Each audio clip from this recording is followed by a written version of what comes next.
So, hello everyone. I wanted to make a quick update video on my channel because I've been absolutely neglecting it of late. Sorry if you heard that. I moved the microphone a bit.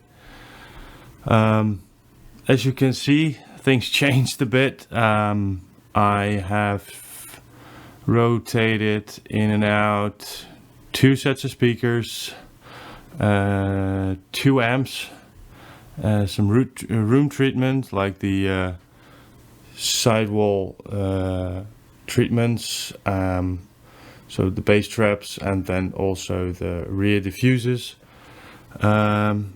And I need to review everything.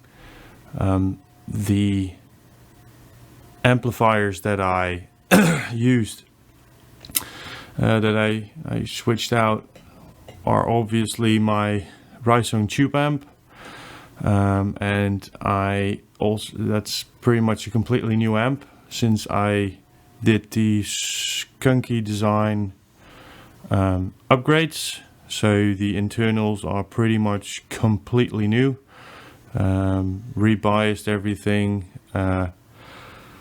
and started rolling tubes again because the tubes that are in there are quite old, and well, by now the mullets are better than the tongue soles. So with tube prices, those things are expensive, so I'm not really keen on buying new ones.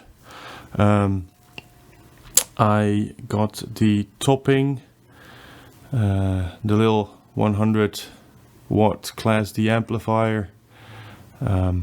I need to review that because it has a place in this hobby, because it's pretty good.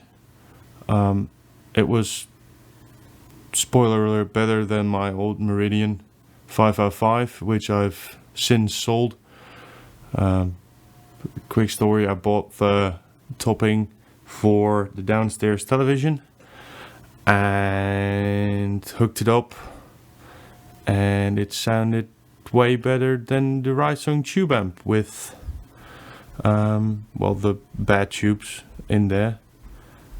And I thought, okay, I need to pretty much sell everything I have, because this is not worth it, having a vintage amplifier that sounds worse than a €100 Class D amp.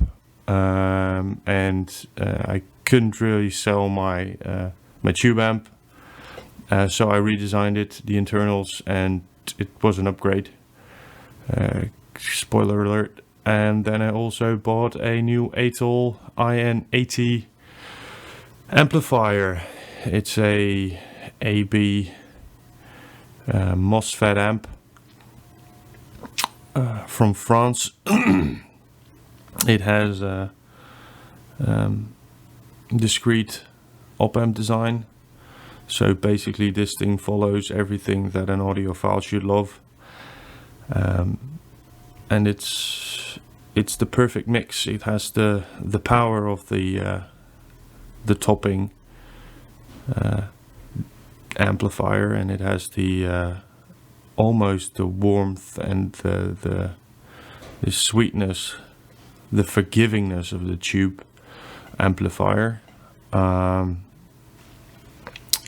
So I also, as you can see on the side, you see the basket over there. That's and the horn upstairs there. Those ones are by today no longer functioning. I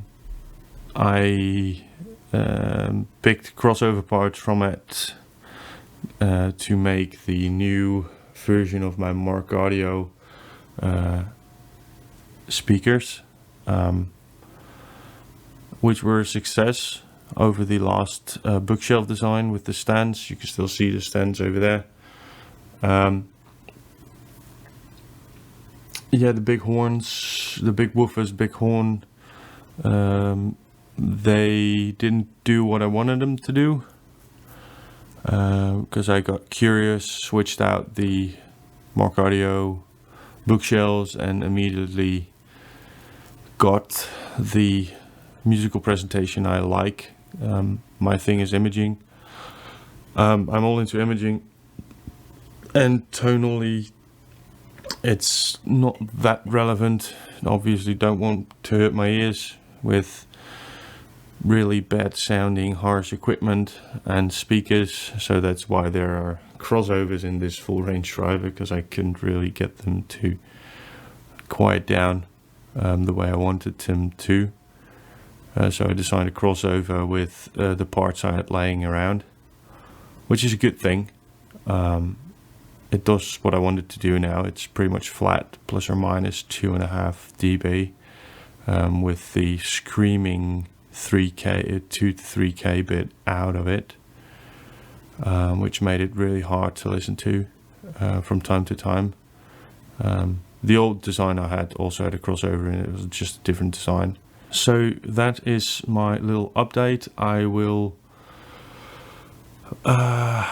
want to make a proper review from all the things I've did in this room. So maybe after this I'll start with the root treatment and just upload that maybe in the same day, maybe later. Thank you very much, and bye bye.